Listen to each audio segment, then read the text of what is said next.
Hello student, स्वागत है आपका इस क्लास में जिसमें हम लोग पढ़ रहे हैं क्लास 8th की इंग्लिश रीडर, जिसका चैप्टर 17 यानी ये लास्ट चैप्टर था 17, जिसका नाम था द स्कूल बॉय। यानी एक ऐसा लड़का जो स्कूल जाता है, यानी आप भी स्कूल बॉय ही हो। तो इसमें एक ऐसे स्कूल बॉय के बारे में हमने पढ़ा था, ये पोएम थी जो बहुत दुखी, यानी उसे सबसे बड़ा दुख क्या है उसका, उसे स्कूल जाना पड़ता सुबह सुबह, और वो सुबह सुबह स्कूल कतई जाना नहीं चाहता है।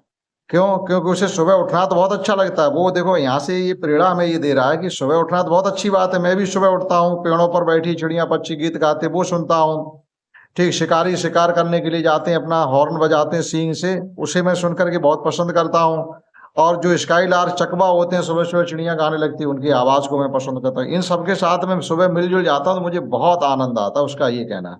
लेकिन बाद में ये कहता है कि जैसे ही हमें सुबह स्कूल जाना पड़ता तो ये जो हमारा आनंद जितना था पूरे दिन भरे का सब किरकिरा हो जाता है।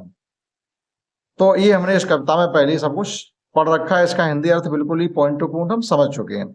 अब इसमें कुछ इसकी एक्सरसाइज से भी हमें सीखने के लिए मिलेगा, आइए वो भी करते हैं। और ये है इस किताब का लास्ट क्लास। इसके बाद ये इंग्लिश क्लास 8 की कंप्लीटली हमने आपको पढ़ा दी, जो कि इसी साथ हो जाएगी फिनिश। आइए समझते हैं इसकी एक्सरसाइज। तो एक्सरसाइज में ये कुछ क्वेश्चन है जो रिटन में क्वेश्चन आपको कराने हैं, वो ये आपको पहला करवाना है, हमें दूसरा करवाना है, और एक डी चौथा करवाना है। ठीक, सी वाले में हमें इसी पर टिक करना है। तो पहले हम सी बता दें और ये आपका फिल इन द ब्लैंक बता दें, ये जो आपको गिवन है यहाँ पर ये। उसके बाद हम आपको पहला, तीसरा और चौथा क्वेश्चन का आंसर देंगे। तो समझिएगा, सी वाला, a cruel I out born stranger to refer. वो इसमें किताब में ये दिया गया था कविता में, क्रूअल आई आउट बॉर्न, यानी एक ऐसी क्रूर आंखें जो दिन भर उसे घूरती रहती हैं। इसका मतलब क्या है कविता के अनुसार? तो यहाँ पर देखिएगा क्या, एक क्लासरूम विच इज सेवी एंड नॉइजी, एक ऐसा क्लासरूम जिसमें बहुत ऊधम होता हो, जिसमें कुछ आनंद नहीं आता हो, वो हो सकता है। या ये lesson which are difficult and uninteresting, या एक ऐसा पाठ जो बहुत ही कठिन है और जिसे पढ़ने में कोई रोचकता नहीं है, हमें पढ़ना कतई अच्छा नहीं लगता वो पाठ, इसलिए इसको बताया गया है। या a dull uninspiring life at school with lots of work and no play. तो अगर सही सही माने में हम एक क्रूअल आई आउट बॉर्न का अगर मतलब समझें तो इसके थर्ड वाले को आप टिक करेंगे। ये डल, डल मतलब एक बिल्कुल ही भद्दा कहिएगा, कतई अच्छा ना लगने वाला। अनइंस्पायरिंग मींस जिससे कोई प्रेरणा ना मिलती हो। लाइफ एट स्कूल, यानी स्कूल का एक ऐसा जीवन जो बहुत ही डल है, जिससे हमें किसी प्रकार की प्रेरणा नहीं मिल पा रही है, हम जिस स्कूल में जाते हैं उसमें। विद लॉट ऑफ वर्क, जहां पर बहुत ज्यादा काम दे दिया जाता है, एंड नो प्ले, और खेलने की तो बात ही मत करिएगा। आज के भी जो स्कूल आप प्राइवेट स्कूल्स में जिसमें जाते हैं, तो वहाँ सिर्फ और सिर्फ एक ही चीज़ है। कुछ स्कूल जिसमें खेलना भी सिखाया जाता होगा, ऐसे स्कूल कम है, लेकिन उनका एक ही मकसद रहता है कि आप कोर्स करिए, कोर्स करिए, कोर्स करिए। स्कूल टाइम में पूरे टाइम पढ़ाएंगे, फिर आपको इतना वर्क दे देंगे, आप जाकर उसे करते रहिएगा। आप थक भी जाएं तो सो नहीं सकते हैं। सुबह को सो जाएंगे, आप रात में सो जाएंगे, सुबह बहुत जल्दी उठ करके सीधे स्कूल जाना है आपको, कोई पिले फिले कुछ नहीं। तो इन सब चीजों की वजह से वह बालक बहुत दुखी है। साफ इसने यहाँ लास्ट में कहा, ये डल अनइंस्पायरिंग, एक भद्दा ना अच्छा लगने वाला, कोई जिस क्लास से हमें रोचकता या प्रेरणा नहीं मिलती है। लॉट्स ऑफ वर्क, बहुत ज्यादा वर्क दे दिया जाता है, और खेलने कूदने, जब इतना वर्क ही आपको दे दिया जाएगा तो आप खेलेंगे कब? तो जो क्वेश्चन सी में ये एक क्रूअल आई आउट बॉर्न दिया गया है, इसका जो सही जो ये फ्रेज है जो रिफ्लेक्ट कर रहा है जिस मीनिंग को, वो हमारा थर्ड वाला होगा। By can not word a be joyful in a case, इसका हम आपको रिटर्न में जवाब देंगे। पहले आप ये समझिएगा इसका लास्ट क्वेश्चन। यहाँ आपको कुछ मीनिंग, एंटोनिम्स मीन्स होता है, एंटोनिम्स मतलब विलोम शब्द, अपोजिट वर्ड कहिएगा। तो सोर मीन्स खट्टा होता, तो स्वीट मीन्स मीठा होगा। हैप्पीनेस मीन्स होती खुशी, और सैड होता दुख। राज मीन्स होता उठना, स्लीप मीन्स होता सोना। मतलब राज मीन्स यहाँ सो करके उठना है तो फिर स्लीप सोना हो जाएगा। हार्ड मीन्स होता थोड़ा कठिन या मजबूत, ये कह सकते हैं। अब इसको आप क्या लिख सकते हैं, इजी और सॉफ्ट। अगर जैसे कोई क्वेश्चन हार्ड है तो उसका तो हो जाएगा इजी, EASY, या कोई चीज हार्ड है तो उसके लिए हो जाएगा सॉफ्ट।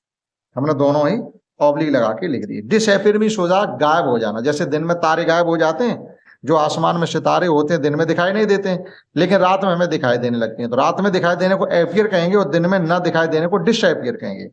तो डिसअपीयर किसी चीज का ना दिखाई देना, और एपियर यानी आप केवल इसका आगे से डिस हटा दीजिएगा और एपियर लिख दीजिएगा, APPEAR। तो ये थे इसके अपोजिट वर्ड, वो हमने सीख ली। अब समझते हैं इसके क्वेश्चन फर्स्ट, सेकंड और फोर्थ को, जिसमें आपको रिटन वर्क भी करना है। आइए उनको समझते हैं। तो ये क्वेश्चन फर्स्ट है, फाइंड 3 और 4 वर्ड्स। ये कह रहे 3 या 4 शब्द या फ्रेजेस। फ्रेजेस मतलब वाक्यांश। जैसे वाक्यांश का मतलब अभी आपके सामने एक वाक्यांश लिखा था, जैसे ये ए क्रूअल आई आउटबॉर्न, ये एक वाक्यांश है, तो इसको फ्रेज कहेंगे। ठीक, तो वो वर्ड या फ्रेज की बात कर रहे हैं। जैसे तो वो कह रहे हैं फाइंड 3 और 4 words phrase in stanza first. Stanza first का मतलब कविता में 4 स्टेंजा दिए गए थे। पैरा, जो जैसे हिंदी में जिनको पैराग्राफ कहते हैं और अंग्रेजी में स्टेंजा कहते हैं। पद्य, पद्य और गद्य, तो ये पद्य बोले जाते हैं। तो पहले पद्य में यानी पहले स्टेंजा में that reflect the charts happiness and Joy, वो 4 वर्ड या 4 फ्रेज बताइएगा, 4 शब्द या 4 फ्रेज आप पहले स्टेंजा में ढूंढ के बताइएगा जो उस बच्चे की खुशी को जाहिर करते हो कि इन शब्दों की वजह से, इन चीजों की वजह से एक बच्चा बहुत खुश है।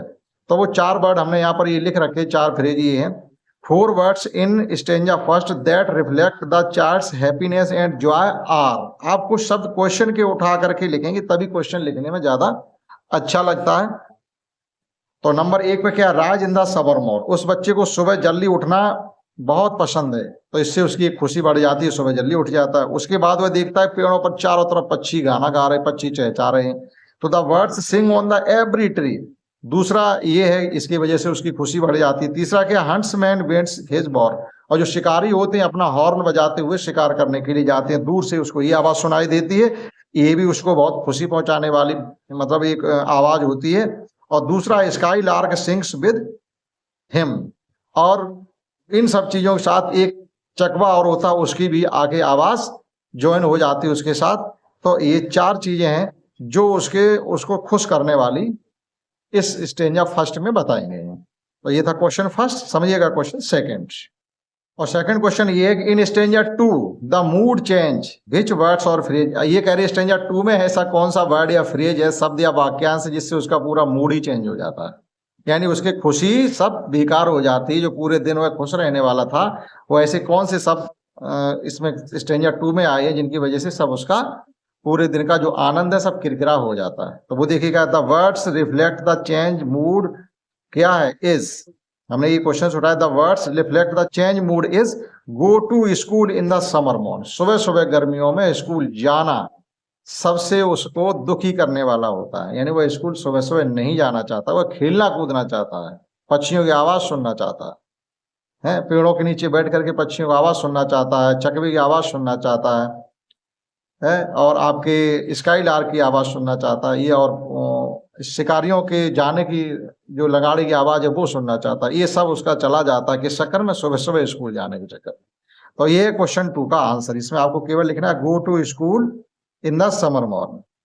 और लास्ट थर्ड क्वेश्चन इसमें ये है कि भाई can not be a word be joyful in a cage. ये कह रहे एक चिड़िया एक पिंजरे के अंदर खुश क्यों नहीं रह सकती है। अब ये भी कोई बताने की बात है कि एक चिड़िया एक पिंजरे के अंदर खुश क्यों नहीं रह सकती। अभी हम आपको जेल में डाल दें, फिर आपसे ये कहा जाए भैया आप खुश रहिए यहाँ, तो क्या रहोगे आप?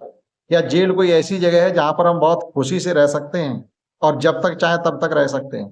तो इसी प्रकार से जिस प्रकार से हम जेल में नहीं रह सकते हैं, तो एक पक्षी भी एक केज के अंदर नहीं रह सकता। केज का मतलब क्या है, एक इतना सा छोटा सा घर होता है एक पक्षी का, जिसके अंदर वह चाह कर भी कभी उड़ नहीं सकता।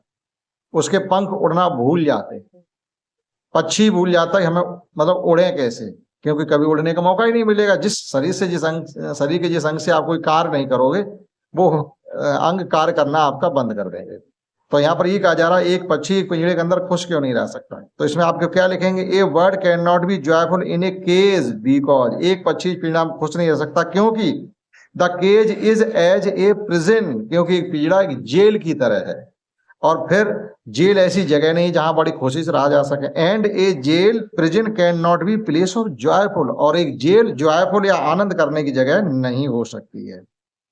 जेल एक आनंद या मजा लेने की या खुश रहने की जगह नहीं हो सकती है। तो इसी प्रकार से एक पक्षी के लिए भी आनंद या खुश रहने की जगह एक पिंजरा नहीं हो सकता है। ठीक, तो आप इसमें क्वेश्चन इसके डी में 1 2 3 4 था, यहाँ पर 3 लिखा हुआ, इसको 4 कर लीजिएगा, 4 या डी। ठीक है, तो इस प्रकार से इसके क्वेश्चन फर्स्ट, सेकंड और फोर्थ में आपको रिटन वर्क था और थर्ड में इसके सी वाले में एक टिक करना था और फिल इन द ब्लैंक्स हमने आपको इसके बता दिए जिसमें हमने अपोजिट मीनिंग लिखी है। इसी साथ ये बुक कंप्लीटली फिनिश हो जाती है। आशा करता हूं आप ये सब देखें, समझें, अपना लर्न करें और आगे की अपनी तैयारी करें। That's all.